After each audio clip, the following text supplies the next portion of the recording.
ચિમનભાઈ દુડાભાઈ ડગર, અમે રહેવાસી ઠાસરા ગામના છીએ. આજથી 2 મહિના પહેલા એમના ગળામાં એક ગાંઠ હતી. ગાંઠનું ઓપરેશન કરાયા પછી ખબર પડી કે ગાંઠ કેન્સરની હતી. ત્યાર પછી ડૉક્ટર અમને સજેસ્ટ કર્યા કે તમારે રેડિયેશન છે, કીમોથેરાપી છે, આ ચાલુ કરવું પડશે.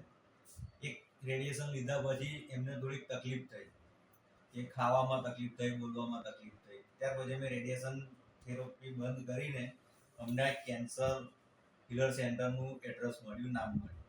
ત્યાર પછી અમે ગઈ 13 તારીખથી અહીંયા ગાડી આવીને દવા કરી. 1 મહિનાની દવાથી આજે ફિટ 1 મહિનો થયો. 1 મહિનાની દવાથી એમને ઘણો સારો ઇમ્પ્રૂવ મળ્યો છે કે જ્યારે એમને ખુરશીમાં કે પલંગમાં બેઠા હોય તો 2 જણા હાથ પકડીને ઊભા કરે, એમને ચાલવામાં હાથ પકડીને ચલાવવા પડતા હતા. બાથરૂમ જવું હોય તો પણ એમને હાથ પકડીને લઈ જવાતા. 14-15 દાડાની સીડી ચડવા ઉતરવામાં એ થાકી જતા હતા. અત્યારે 1 મહિનાની દવાથી એ જાતે એકલા એક્ટિવા લઈને હરી શકે છે. કોઈ એમને પકડતું નથી, કોઈ ચાલવામાં કોઈને કોઈ સહારો આપવો પડતો નથી. આજે મારા ઘરના દાદર 15 દાદર એકલા જાતે ચડી ઉતરી શકે અને બહુ સરસ ઇમ્પ્રુવમેન્ટ, જેથી અમને એવું લાગે છે કે આમ તો 20% હોવું જોઈએ પણ અમને 50% બેનિફિટ લાગે છે કે ના, બહુ સરસ સારી દવા છે.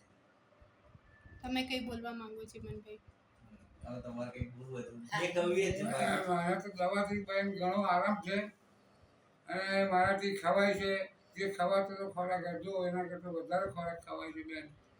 ચાલવામાં કોઈ તકલીફ નહીં, સંડાસ બાથરૂમમાં કોઈ તકલીફ નહીં, બજારમાં હરી ફરી શકું છું એકલો જાતે. અને ફરી આ દવા લેવા આવ્યા છે.